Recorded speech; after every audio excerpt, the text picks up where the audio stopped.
Nabi dan Rasul pun ketika punya keinginan dalam beribadah, setan pun memasukkan keinginan. 22 Al-Had ayat 52. Bismillahirrahmanirrahim. Surat 22 ayat 52. Dan kami tidak mengutus sebelum kamu seorang Rasul pun, dan tidak pula seorang Nabi, melainkan apabila ia mempunyai suatu keinginan, setan pun memasukkan godaan-godaan terhadap keinginan itu. Ketika ahli ibadah, ketika kita beramal soleh, mengharapkan surga, keinginan bukan? Keinginan. Kita beribadah, beramal soleh, mengharapkan derajat yang tinggi, keinginan bukan? Keinginan. Ketika kita beramal soleh, berbuat baik, sedekah, infak, haji, dan mengharapkan makom tertentu, keinginan bukan? Keinginan. Masuk nggak setan? Masuk. Maka iblis mengatakan, saya tidak akan menggoda orang-orang yang mukhlasin, orang-orang yang beribadahnya mukhlasin, murni, ibadahnya karena Allah.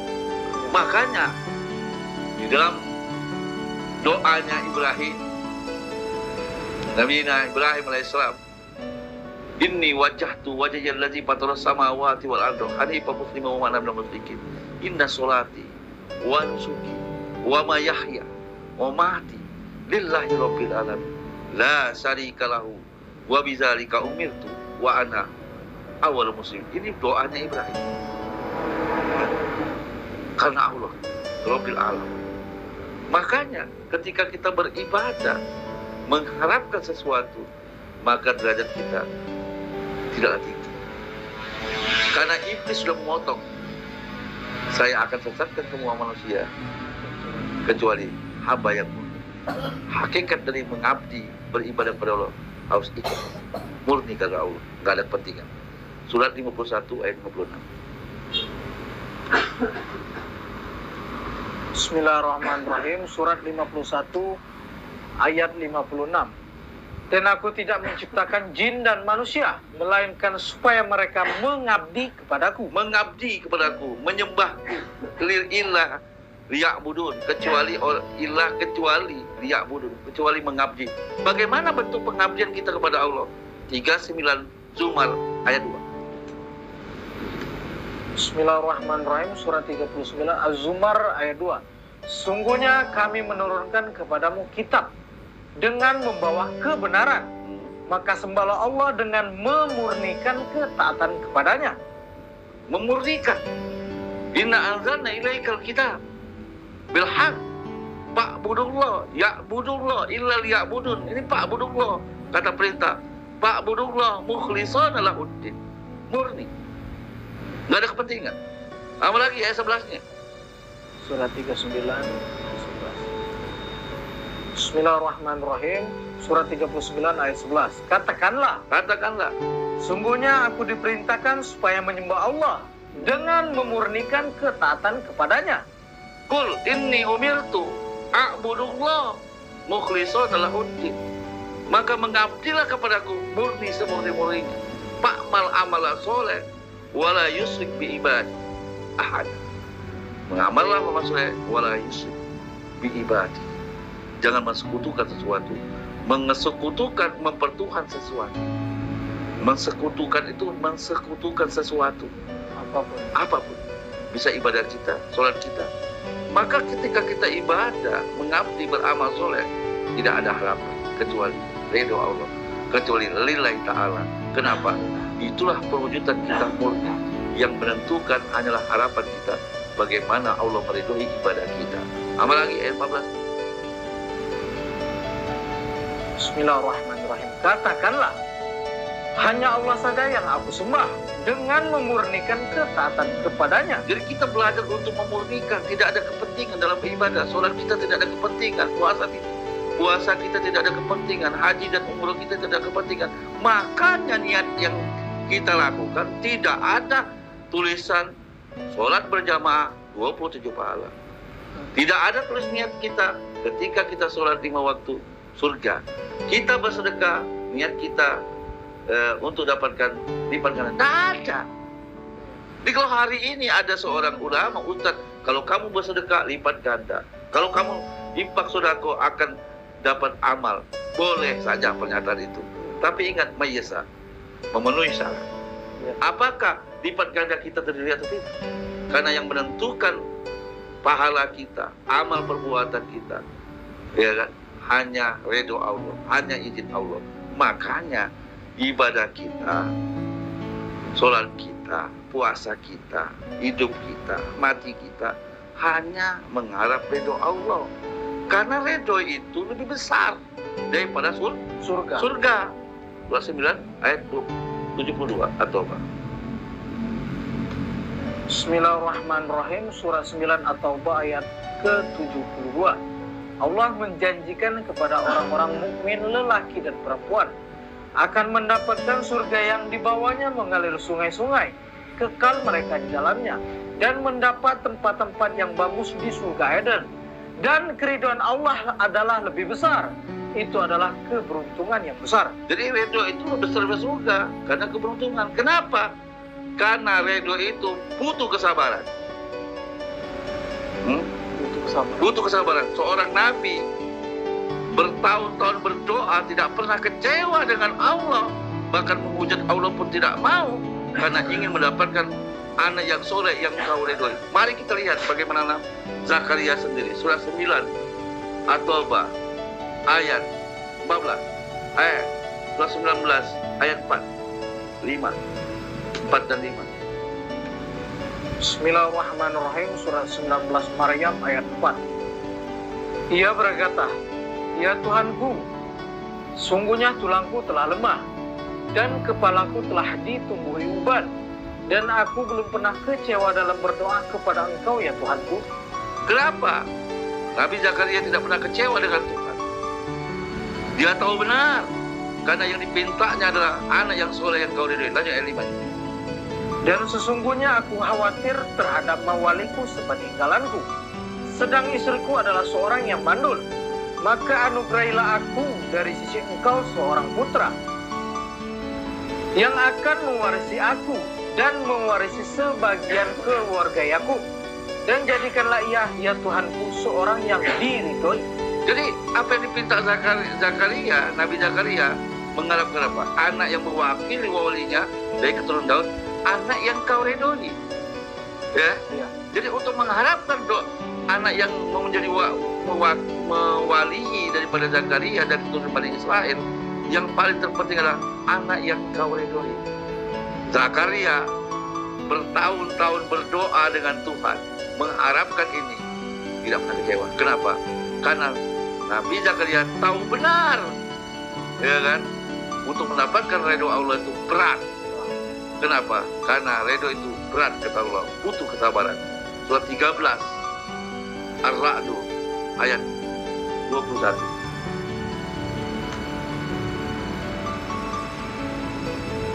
Surat 13 ya? Ayat 21.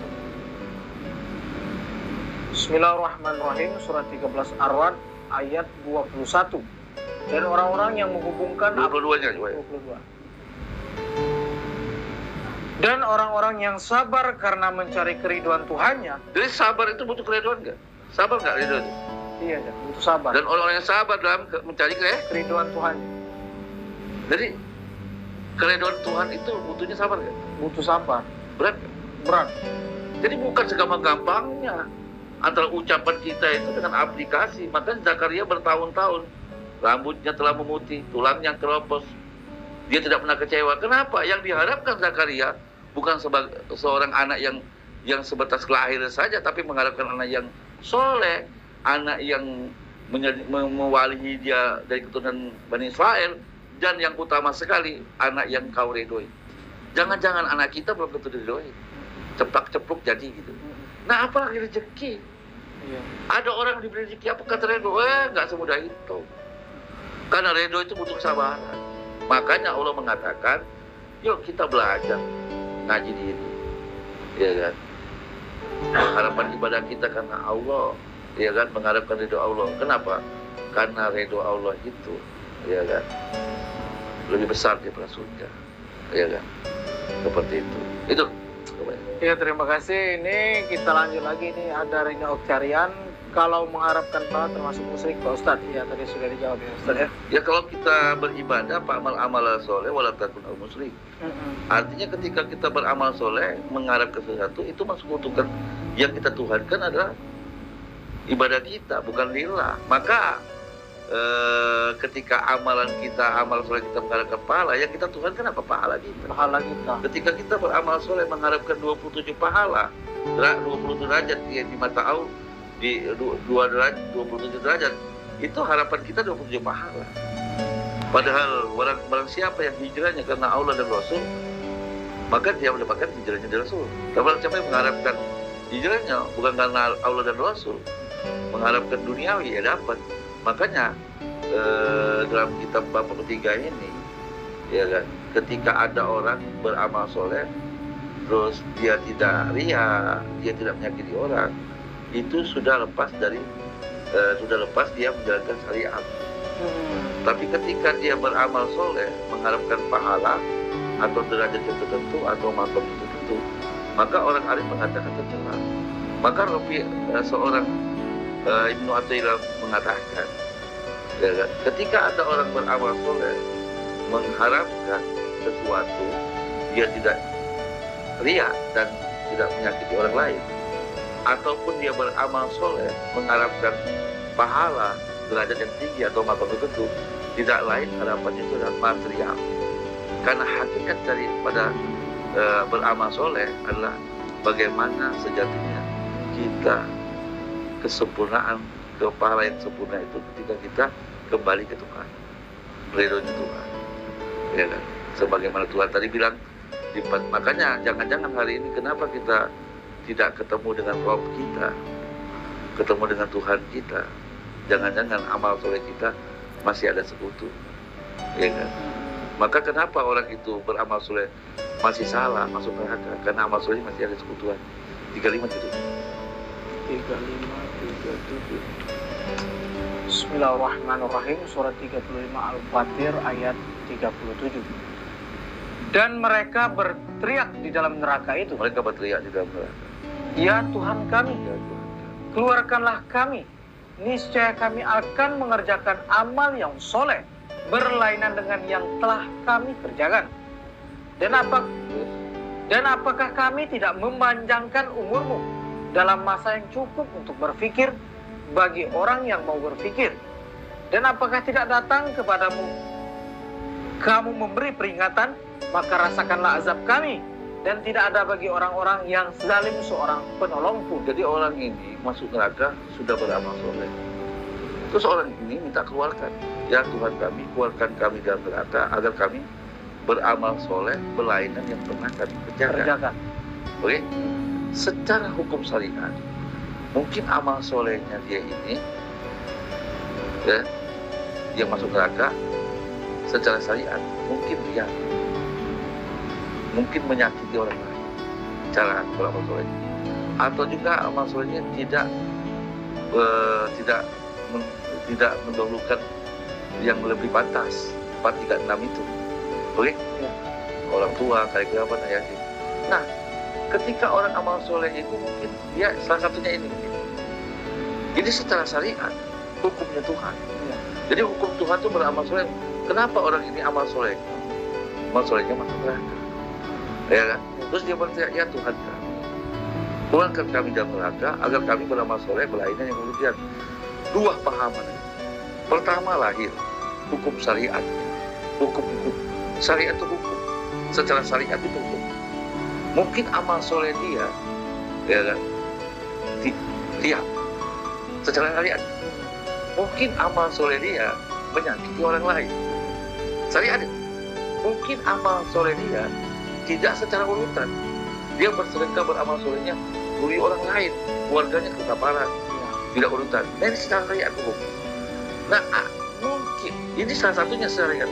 Ada orang ini amal soleh, dia secara syariat tidak lihat, secara tidak menyakiti orang, dia beramal solehnya, dia pakai urutan yang mana lebih dahulu secara syariat. Tapi secara hakikat amal solehnya, ya kan, dia mengharapkan surga. Dia mengharapkan amal solehnya, sedekah kebaikannya, makom tertentu. Dia mengharapkan amal solehnya, mengharapkan sesuatu, ya, mengharapkan sesuatu, makom tertentu, rezeki yang lipat ganda, bukan karena lillahi ta'ala. Maka orang ini tetap masuk neraka. Jadi ayat ini Allah mengatakan, apakah kamu cukup untuk berpikir bagi orang yang berpikir? Apakah sudah datang memberikan peringatan? Maka hari ini saya memberi peringatan. Iya. Mungkin secara syariat memenuhi syarat, dia tidak riya berbuat amal soleh. Mungkin amal solehnya tidak menyakiti orang lain. Mungkin secara hukum-hukum yang lain dia lakukan, urutan amal solehnya berurutan. Secara sedekahnya baik, secara hajinya baik, urutan secara haji umrohnya baik, secara sholatnya baik. Tapi secara syariat, tapi secara hakikat marifatnya dia melanggar. Kenapa? Ketika amal solehnya mengharapkan pahala atau derajat yang tertentu, atau rezeki pengen dilipat gandakan, atau mengharapkan surga, atau makom tertentu, bukan karena Allah, bukan mengharapkan ridho Allah, maka orang ini amal solehnya masih tercela. Maka orang ini diumpamakan Ibnu Athaillah mengatakan amal soleh dia tidak lain berputar seperti keledai, seperti roda keledai berputar seperti itu saja, tidak ada perubahan. Pada hakikat perbuatan amal soleh kita bukan dari alam ke alam lain, tapi beramal soleh kita bertujuan dari alam menuju alam sang pencipta, kembali kepada Allah. Seperti itu kan. Maka ketika kenapa amal soleh ini masih masuk neraka? Karena masih mensekutukan Allah. Kenapa amal soleh dia masih masuk neraka terus tidak keluar? Karena amal solehnya musyrik. 18, 103 sampai 104. Nggak ada penilaian. Bismillahirrahmanirrahim. Surat 18 ayat 103. Katakanlah, apakah akan kami beritahukan kepadamu tentang orang-orang yang paling merugi perbuatannya? Terus? Yaitu orang-orang yang telah sia-sia perbuatannya dalam kehidupan dunia ini, sedang mereka menyangka bahwa mereka berbuat sebaik-baiknya. Menyangka perbuatannya sebaik-baiknya, dia tidak iri, dia tidak riya berbuat baiknya, dia berbuat baiknya tidak merugikan orang lain, dia berbuat baiknya sebaik-baiknya menurut ukuran tertentu, dimulai paling terdekat, tapi masih musyrik. Karena beramal solehnya mengharapkan surga, beramal solehnya mengharapkan pahala, mengharapkan makom tertentu, maka tak lain ini jawabnya, karena masih bersekutu-kutuan. Ya. Mereka itu orang-orang yang telah kufur terhadap ayat-ayat Tuhan mereka dan kufur terhadap perjumpaan dengan Dia. Maka hapuslah amalan-amalan mereka, dan kami tidak mengadakan suatu penilaian bagi amalan mereka pada hari kiamat. Kenapa tidak dinilai oleh Allah? Putuslah amalan mereka, amal solehnya, karena amal solehnya masih ada najis dalamnya, karena amal solehnya masih ada kesekutukan atau musyrik, masih ada mensekutukan.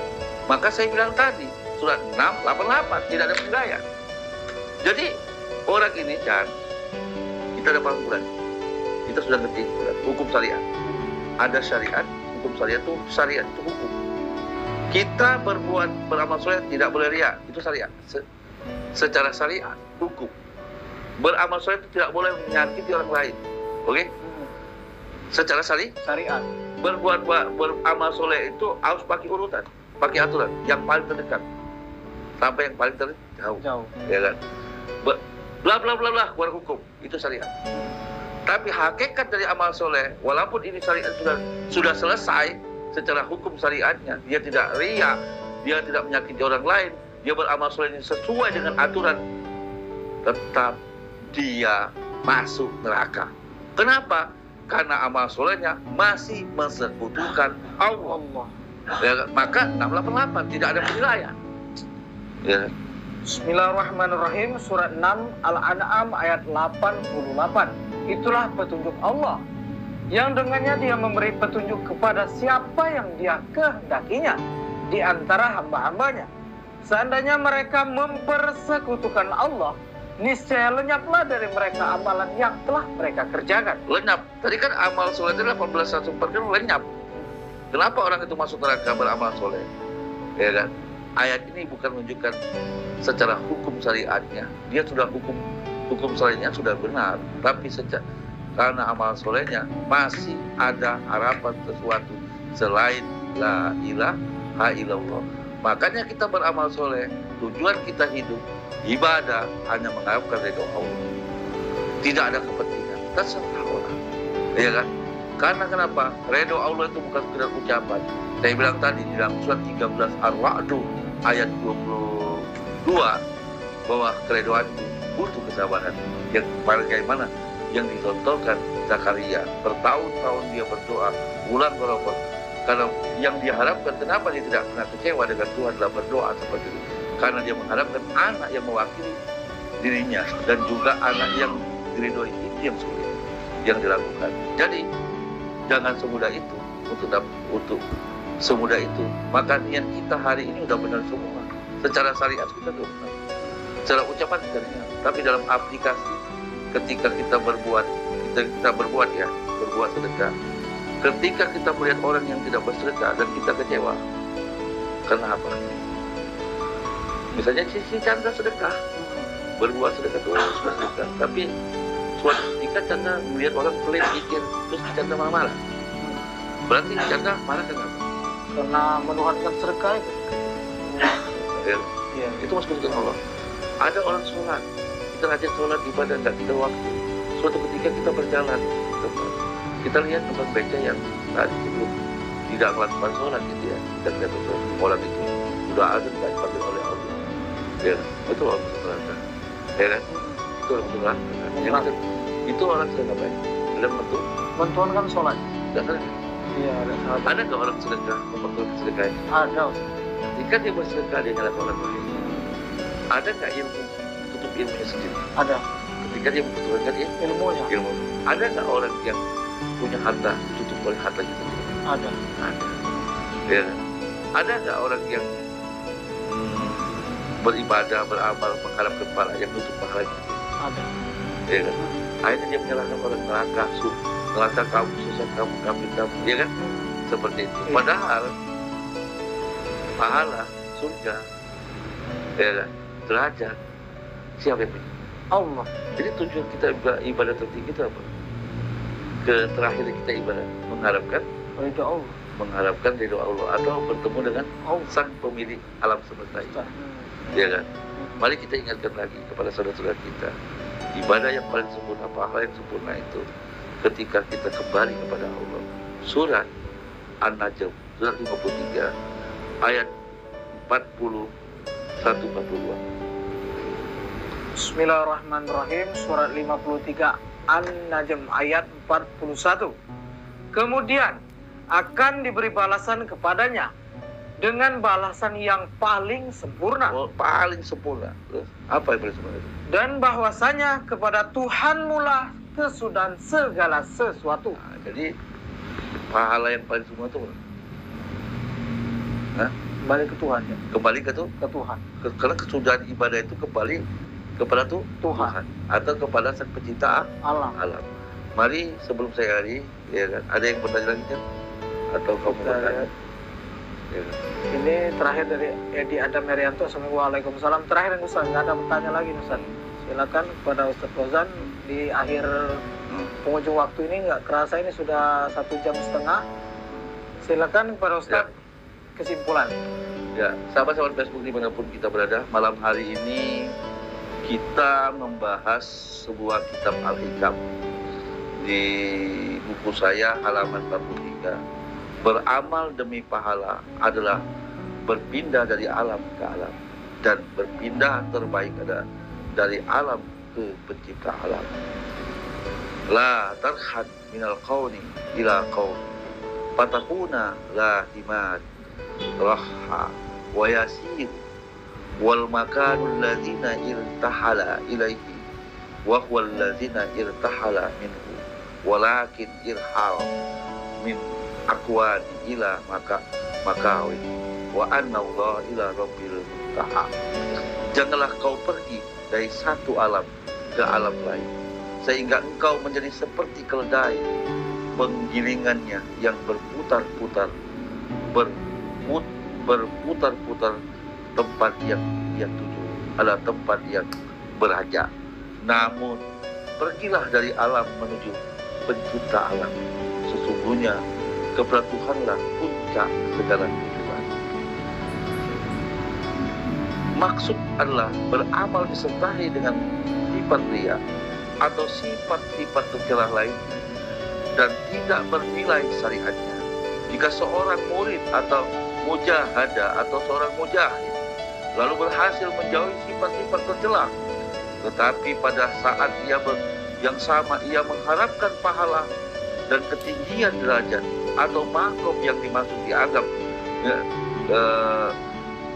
atau tinggi derajat atau makom, ia masih dianggap tercela di mata para orang alim. Yang terpuji adalah meniatkan setiap amalan hanya karena Allah semata. Ibnu Athaillah mengumpamakan kepergian dari satu alam ke alam yang lain dengan perjalanan keledai